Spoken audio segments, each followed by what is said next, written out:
Here we are, and everything's working today, which is really good. We are going to be talking about the week ahead and the long range, which was pretty much what we're going to talk about yesterday, and it's pretty much what we talk about here every night. Where else but right here on the Joe and Joe Weather Show on this Monday, the 16th of October, brought to you by Omni True Value Hardware at 1226 North Wellwood Avenue in West Babylon, New York, and Southwest Suffolk County on Long Island. They've got mulch and topsoil, but attention soon should be focused on salt because the winter is coming. They are Long Island's largest rock salt source, and they have the best prices anywhere. 631-756-1125. And as we said, no better prices anywhere. You won't find any better. You won't find better prices anywhere. The website is OmniTrueValue.com. Tempest by WeatherFlow. Get the revolutionary Tempest weather system and join the fastest growing observing weather network on the planet. The link is pinned to the descriptor on this video. If you use the affiliate link that's provided there, you can decide to purchase this or anything else on the Tempest website. Use the coupon code I want a weather station. And if you do, you'll get a big 10% off. Yes, and in the interest of disclosure, if you buy something there, we get a commission, which is nice. It's a small commission, but it's a commission. Okay. Yes, exactly. Good evening, everybody, and I'm Joe Cioffi. Joe Rayo is right now on the left, so I usually like to be on the left, and Joe's usually on the right. So we'll fix that. And sorry about what happened last night. Was able to figure out what was wrong after we stopped the show, so it's just as well. It would have taken another 10 minutes for me to get there. So we're all working good tonight. And thank you also for joining us tonight here at 6 o'clock as opposed to 7:35. I'm loving it, Mr. Rayo, the 6 o'clock start personally, but we'll just leave things as is. But you have the reason why we're doing the show is it's at 6 o'clock, Mr. Rayo, is because Mr. Rayo is doing something very special tonight. Are you not, Mr. Rayo?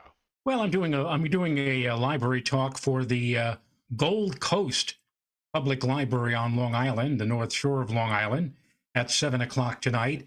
The program is the talk that I gave at the Stellophane Convention this past August, the keynote speech, and it's about, or the name of the talk is called Adventures of an Eclipse Chaser, and it deals with all of my, well, not all of them. I've had 13 eclipses that I've gone to. I'm not going to deal with every single one, but I am going to tell a few interesting stories and anecdotes about eclipses that I have seen. And since we're coming off of an eclipse on Saturday, the so-called annular or ring of fire eclipse, I figured, well, for those people out there who have an interest in this subject or the interest in this sort of thing, you might want to attend my talk. Now, it's free. You don't have to pay anything, but, and I asked Joe to do this, he posted it on the chat board. There is a link. There is a link that you must click on and register for the talk at the Gold Coast Library. So you go to that link, click on it, go through the machinations of registering. And so when I'm over at the Gold Coast Library at 7 o'clock tonight, you'll be all set and ready to hear me talk about some of the eclipses that I have observed over the last 50 or so some odd years. Again, I think a rather interesting presentation if you're into that sort of thing. A lot of people have asked about eclipses and the big one that's coming up next April, so this might be a good reason to join in for tonight. And thank you to Barry Goldberg, who has already hit the chat for a super chat, Joe, for his generous contribution. Thank you, Barry. You're right, to leave me with the 2 loaves of bread that I made yesterday. Yes, I made 2. I am so happy. But before we even talk about that, the link that Joe mentioned is pinned to the top of the chat board. It's also now part of the chat board conversation. So the link is there. So don't ask me where the link is. It's on the chat board. So you got it. Barry's referring to the fact that this week I have been trying, and I like to cook, Joe. I know you like to boil water, and occasionally you do have success at it, I've heard. But I like to cook, and I have been trying to bake bread, and I've tried on and off for months, and it never making bread is not easy. It's very nuanced, and you have to figure out your oven, the elevation, all sorts of little intricacies.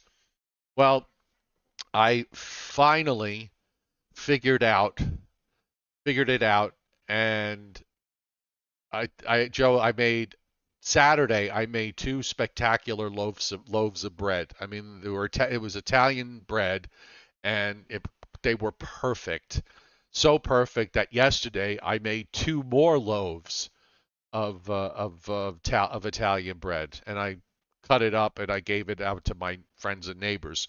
So Did this come out better than the one that Lucy tried and made back in well, 1951? it didn't rise quite as much, but when if you try to bake something and you're doing it from elevation, I don't know if they still have them on the old cake the boxes of cake mixes like Duncan Hines or Betty Crocker.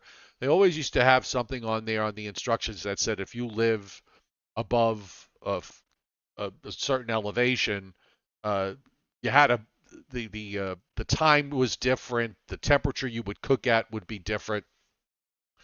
Well, that was part of the process because I'm 2,200 feet up, so I had to figure out the baking time, which was different from the recipes that I tried, and more importantly, the sequence of how you put in your ingredients. The flour needs to go in last. If you ever want to try to bake bread and you pull up a recipe on Facebook, I don't care what the recipe says, put the flour in last. Do the water first with the yeast, then you add olive oil and salt. And by the way, in your water and yeast, you also want to put a couple of tablespoons of sugar because the yeast love to eat that stuff. And so start with that first, and then only gradually add the flour in until you get the consistency that you want. So that's you know, that's the short version of it. But for those of you who are interested, I actually wrote out the recipe yesterday and posted it on various platforms. It's on Facebook. If you want it directly, just send me an email, and I will be more than happy to send you a copy of my bread recipe. Because God, with curry butter on it, Joe, it was so good, so good. Sounds delicious. Yes. Oh, Unfortunately, looks like we're locked in a buffered lock right now. Oh no, we've unbuffered we've now. That's good. unbuffered. Um, just a question because we didn't talk about this beforehand. So do you have to be off by a certain time? Yeah, I'm probably going to bounce out at about 6:40 All right. because So these that's libraries that's these libraries want you to that's get in 15 minutes before. sure. Let's get right into the weather. Okay, so let's do that. And I will tell you this much today, Joe. Here, I finally got to 50 degrees at 4 o'clock this afternoon because the sun came out for about 2 seconds, and that was that. And it was just cloudy all day. Didn't get out of the 40s. And last night, in some of the highest peaks in the North Carolina mountains along the Blue Ridge Parkway, they had accumulating snow, believe it or not. So um, that's not terribly far from where I am, which is Yeah, well, 2,200 feet. I mean, you go a little higher and you'll be right in the snow zone. well, you had to go. These were at some of the peaks in western North Carolina that are between 5,000 and 6,000 feet. So you had to be pretty far up there to get it. The Blue Ridge Parkway apparently in one stretch goes goes up over 5,000 feet. So the roads were covered, the grass was covered, and the few people who live out there were had a nice little accumulation. So just got the surface map up on the screen, and you look at it, and if you would just look at the surface map and not look at anything else, you'd say, oh well, okay, well. A cool day with a northerly wind and high pressure to the west. a low that's well out to the east. Should not be really problematic, and that high is, kind of funneling this northerly flow all the way down through the Appalachians and into the Gulf states. But there are issues, and that's this upper trough. It's funny. Last week we had that upper low in eastern Canada that wouldn't get out of the way. This time around, we've got a northeast southwest trough that runs from Atlantic Canada down to the southern Appalachians. And lo and behold, it looked like it was another day for much of the Northeast and the interior mid-Atlantic anyway, of self-destructive sunshine, as we both like to call it. Well, I'll tell you what, today it was interesting here in Putnam Valley. Big billowing fair weather clouds, blue sky, bright sunshine. But along about 3 o'clock, it got very ominous looking. And quite suddenly, the winds picked up. We had a gusty wind, and all of a sudden it rained very hard for about 90 seconds. Dropped all of 2/100ths of an inch of rain here. And then just as quickly, the skies brightened. The sun came back out, blue sky, and it was that kind of a day.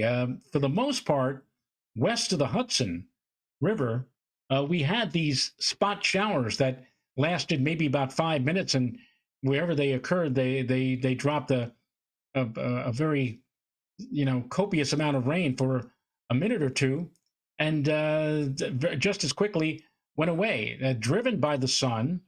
Now that the sun is going down, probably a lot of these spotty showers will diminish and finally come to a complete end.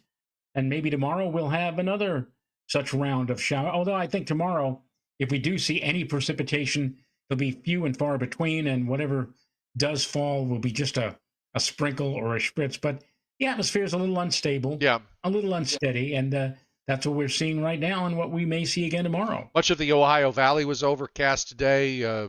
Not all of the Great Lakes, but in places in Michigan and the areas up in western New York and western Pennsylvania and up in northern New England as well.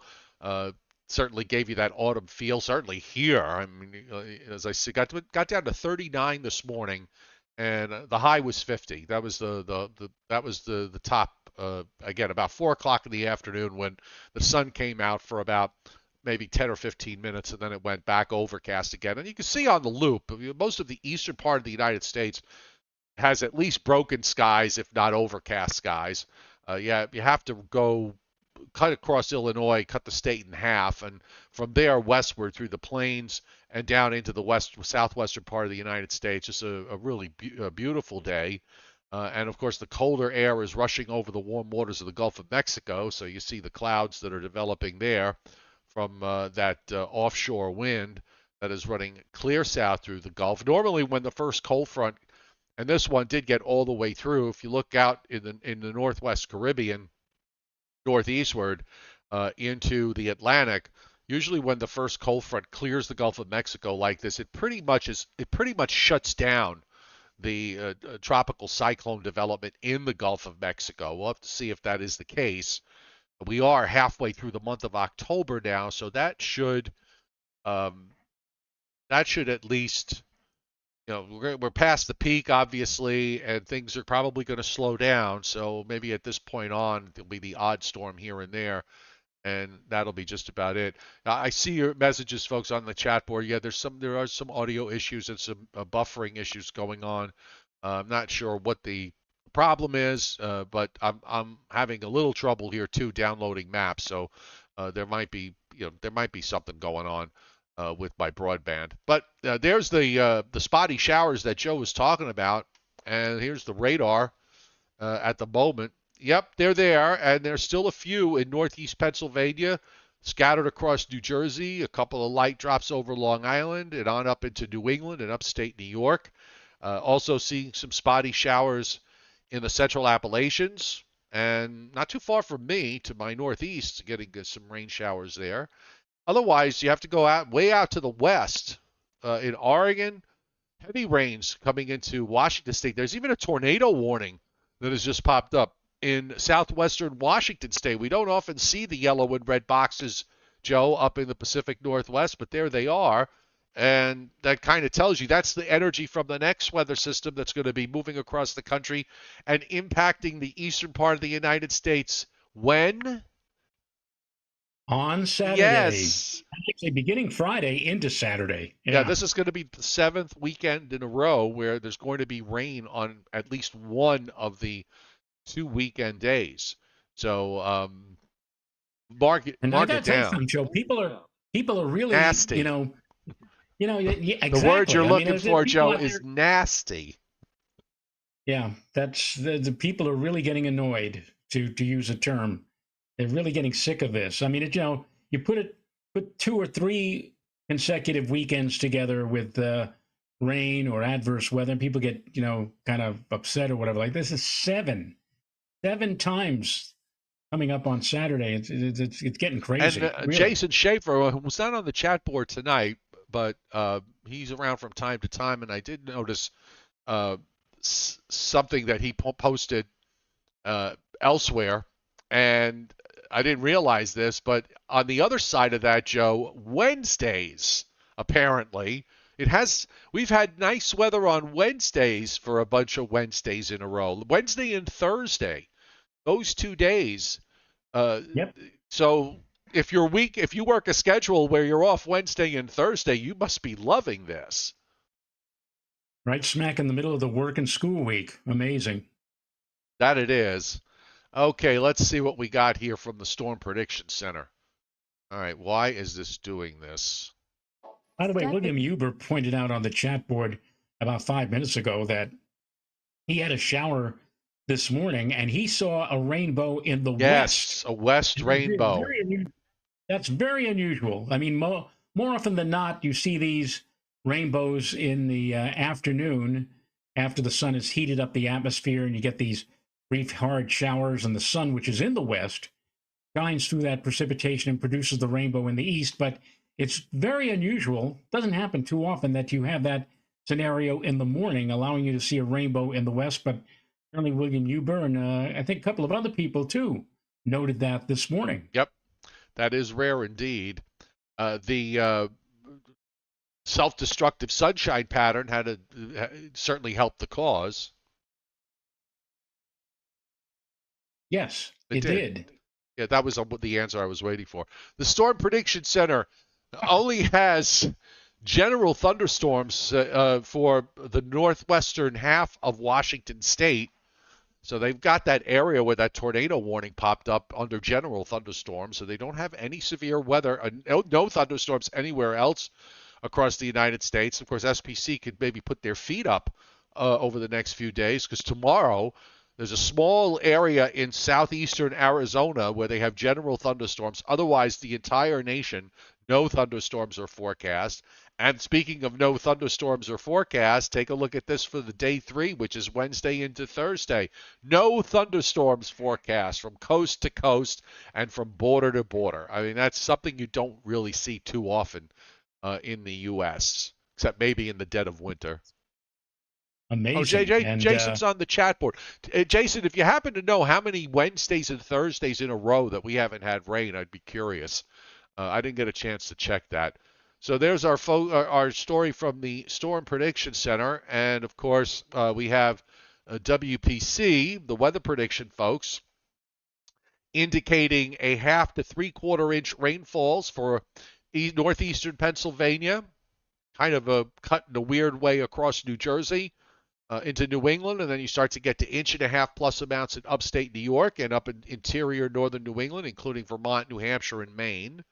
The rains tail off in the mid-Atlantic states, except down the Appalachians, where we're seeing this sort of finger of a half to 3/4 of an inch, and that's going to be with that next cold front coming in. So all of this, by the way, that you're seeing here is really going to be from the system that is coming in for Friday and Saturday, and for northern New England part of and upstate New York part of Sunday. So this is all going to be just out of one system, and there's nothing that's of consequence really that's happening going forward for the rest of the week.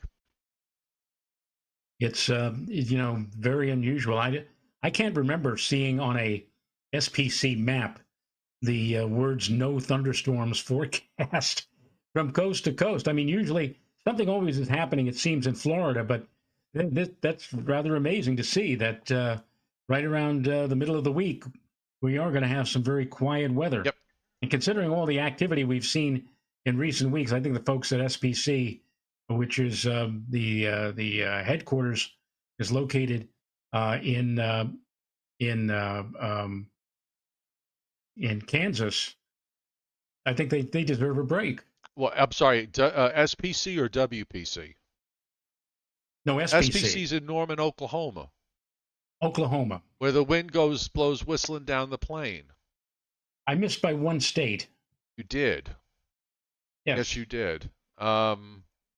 Okay, well, you're Probably thinking allowed to about. you're allowed to miss. I was probably thinking about Kansas because I was thinking about Dorothy. Yes, the juvenile delinquent running around with three older gentlemen. Okay, stealing women's shoes. Anyhow, uh, here's the yeah.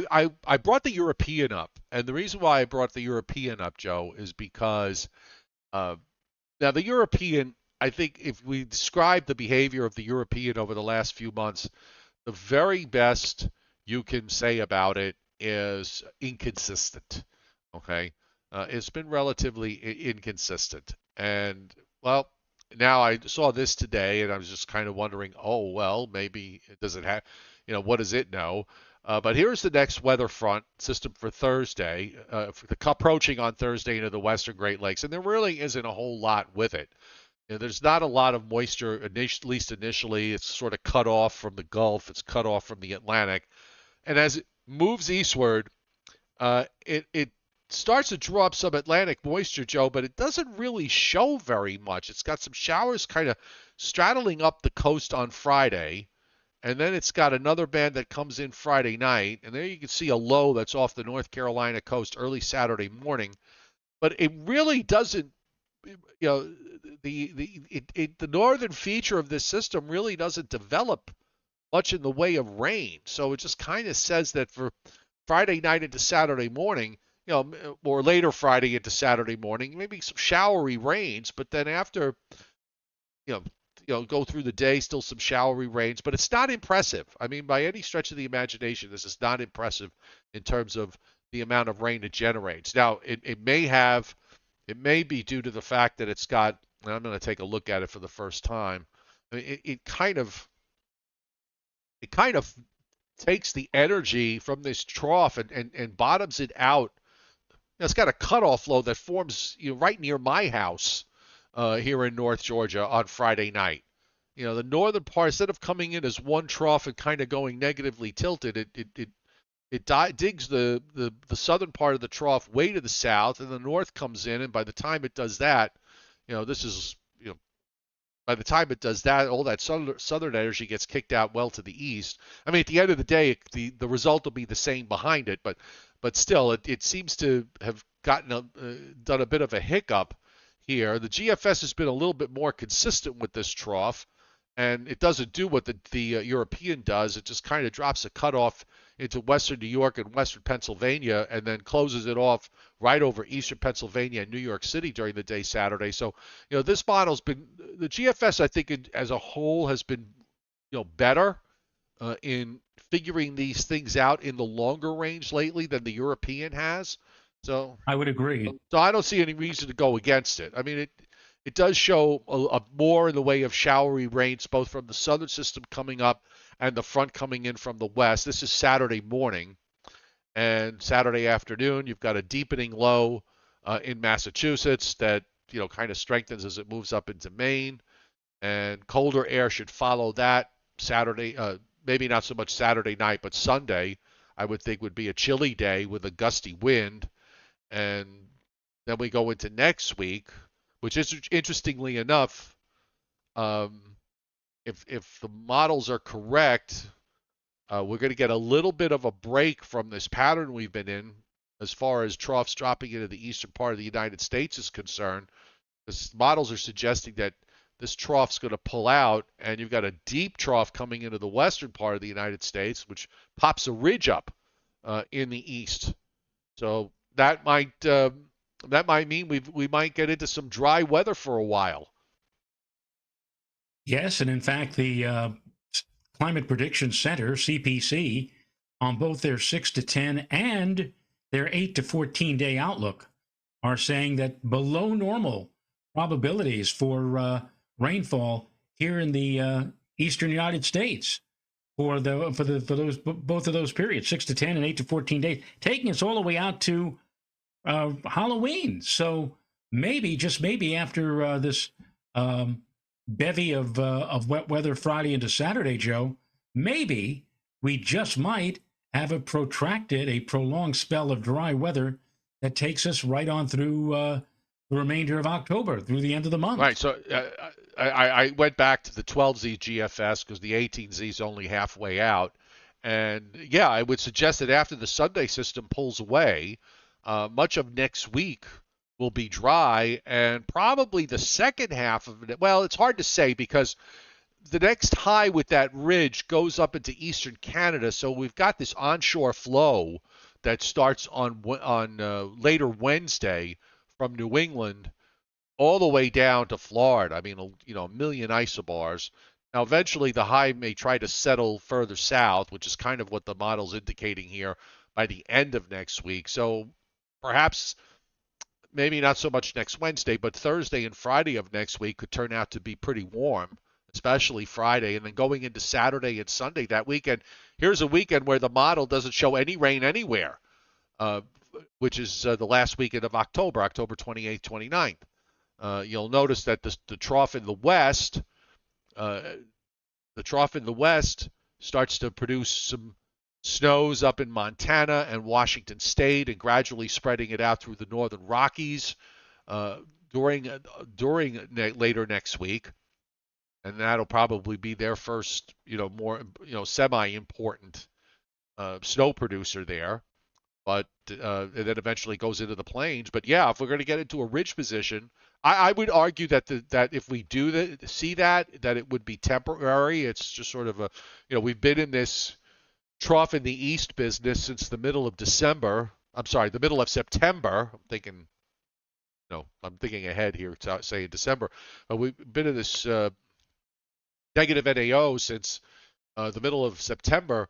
Uh, that's a pretty long time to go without a change in the pattern. And but this to me looks like it's more of just a pause, a break, a short break, and then if the ensembles are correct, maybe it reverts back to the trough in the east as we move into the month of November.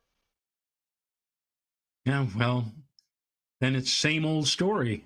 I, but well, it does look like that we are going to get a bit of a break for at least, however, a short interval of time before we may translate back to. Now, I also noticed that this week, I think, is going to be the week. I'm not sure exactly when the date is exactly, but I think this is the week that NOAA will be issuing their winter outlook. So we'll have an idea from them. Although if they go straight with the El Nino, That's all they're going to do, Joe. They're not going to say it. They're just going to they looked up what's the standard El Nino forecast map. I guarantee you that's what they're going to do. And then which means they'll that, put in the disclaimer about the NAO, which is the wild card in all of this. well, if that be the case, if they're going with the straight El Nino, and this presumably is going to be a strong El Nino, they'll probably go with above normal temperatures and above normal precipitation, at least in this part of the Yep. country, at least in the Northeast. There's the NAO right now. I put it up on the screen here um, for you, and it's two standard deviations negative, which is pretty strong. Uh, and a negative North Atlantic oscillation. It's forecast to start pushing up to be less negative. Then it takes a little bit of a dip at the end of this week to about one standard deviation, and then it kind of crawls its way back to the neutral line by the time we get to the first days of the month of November. So I don't know what's going to do after that, but if you notice here, going back to mid-June, it's been negative most of the time, except for this one period at the very end of August and the first 10 days of September where the NAO went briefly positive. Otherwise, it's been pretty much negative for the last 4 months. And so what is that going to be the allusion to? Well, here's the thing: if you go to the cpc.ncep.noaa.gov, they have a section called expert discussions. Okay. And I went to this one where it says North Atlantic Oscillation, and it was kind of interesting here. They pointed out in all of this, I'm going to just go all the way down to the last paragraph, um, and talked about the fact that he said the NAO the last two paragraphs. I'll just going to pull out a couple of statements. He said, for example, the negative phase of the NAO dominated the circulation from the mid 1950s right through the 1978-79 winter. Well, that's interesting. Which is very interesting, because not all of those winters were big snow producers. Okay, in spite of this sort of dominant negative NAO. During this approximate 24-year interval, there were four prominent periods of at least 3 years each in which the negative phase was dominant and the positive phase was notably absent. I would bet that would be the 1960s, which was a really snowy decade Right. in much of the Northeast. In fact, during the entire period, the positive phase was observed in the seasonal mean only 3 times, and it never appeared in 2 consecutive years. Now, in 1979, 1980, there was an abrupt change, and the transition to a recurring positive phase of the NAO from 1979 to 1980 and was remained locked into this mode through 1994-95. Now, in that stretch, there were a couple of winters where that were snowy, but the vast majority of those winters, including I think 8 or 9 in a row, um, that produced below normal snowfall as measured by New York City anyway.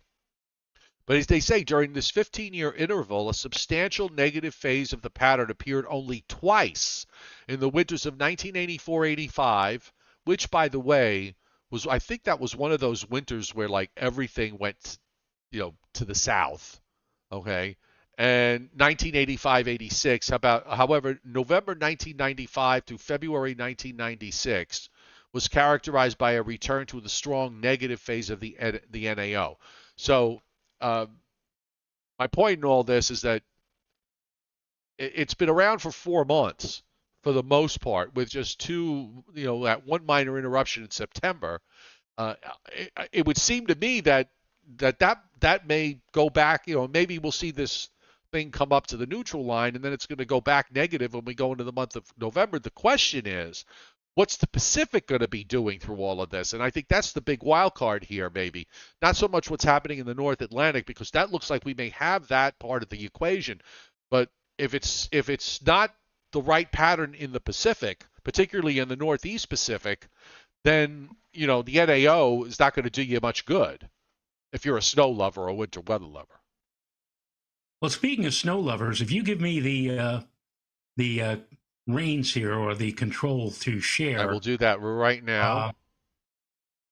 And you probably saw this on my Facebook page over the weekend, but I want to share it now with everybody here on the Joe and Joe show. Hang on one second. I got to switch you back on the screen. All right. So while you're doing that, I just want to quickly mention, Joe, you're all set to go. Frank Scalera hitting super chat tonight. Thank you, Frank. Most appreciated. The chairman, Scott Briller, hitting super chat tonight. Apparently, the next round of Briller Jeopardy that we won't do tonight, but when we get it, he says Wednesday or Thursday, will be about Cheers, which is another show I didn't watch. And that's another show. That's a show I hardly ever watched either. Right, so. And Johnny Quest hitting super chat tonight. Thank you, Johnny. He said he had snow showers this morning, made the ground white a little. He's about 3,500 feet up in the mountains of northwestern Virginia. So that connects with the stuff that was going on in the mountains of western North Carolina. Anyway, it's all yours. Okay, so before I bow out in about 5 minutes, I did want to share this with everybody. And I found this interesting. People make long-range forecasts about the winter season, and they say, well, let's take a look at the situation regarding the ENSO pattern, the El Nino, the La Nina, or sunspots, or solar activity, or this or that. But I just look at it in terms of numbers. I take a look at what has happened in some years and try to match it up with what may be coming our way in the future. Snow by the numbers. And you can see this now on the board, I think. Last winter, Central Park saw a grand total of 2.2 inches of snow. That was a new record for the least amount of snow at Central Park for any winter season going back to 1869. And in fact, this was only the fifth time out of 150 plus years, only the fifth time since weather records started being kept for New York City that the winter snowfall totaled less than 5 inches. Now, interestingly, in the winter that immediately followed those paucity, there's a $5 word, paucity of snow years, a considerably greater amount of snow fell. And in 3 of those 4 years, snowfall was well above the normal of 29.8 inches. And you see the listing here. In the winter of 1918-1919, only 3.8 inches of snow fell in Central Park. But the very next winter, the winter of 1919-1920, 47.6 inches fell. Quite a change, quite a big jump from one year to the next. 1972-73, which for many years stood as the all-time record for least amount of snow until last winter, 2.8 inches. The next year, the next winter, 73-74, 23.5 inches fell. In 2001-2002, a paltry 3.5 inches fell, but then looky what happened the very next winter in 2002-2003, 49.3 inches. 2019 and 2020, we had a total of 4.8 inches. That was just a few years ago, less than 5 inches of snow.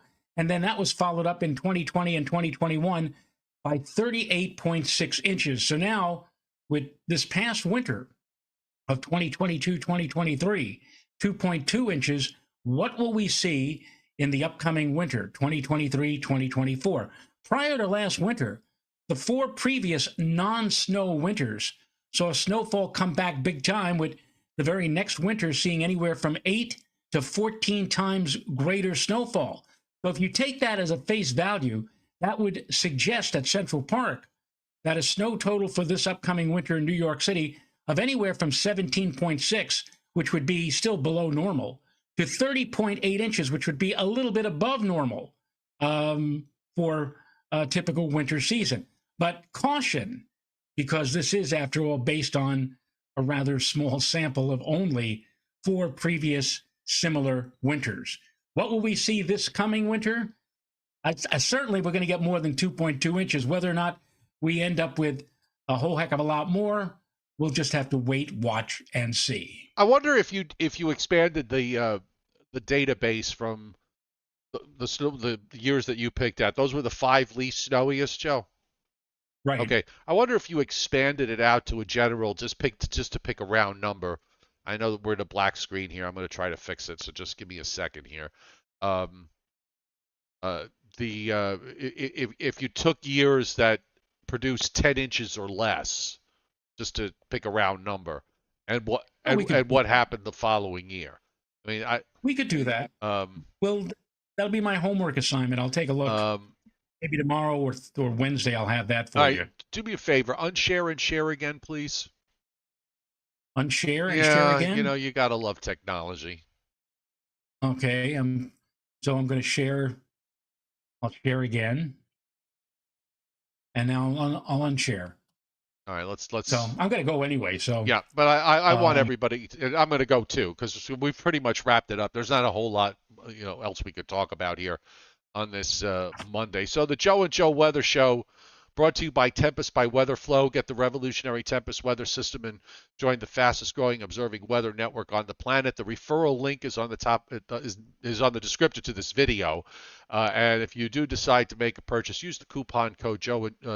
I want a weather station, and if you do, you'll get 10% Omni off. True Value Hardware at 1226 North Wellwood Avenue in West Babylon, New York. 631-756-1125 is the phone number. The website is OmniTrueValue.com. So we'll be back tomorrow night at our usual time.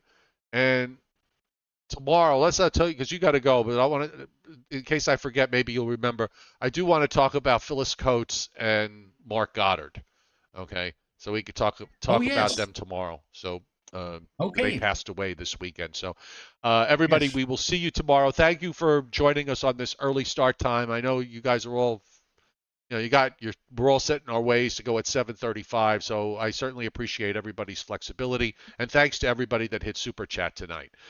Barry Goldberg, Frank Scalera, the chairman, Scott Briller, Johnny Quest, thanks again for hitting Super Chat. And again, invite to everybody on. You see it on the chat board in 20 minutes. Register for my talk on adventures of an eclipse chaser coming up at 7 And I'm going to o'clock. put the link up again. Nope, I'm not going to put up the link again because I thought I saved it, and apparently I didn't.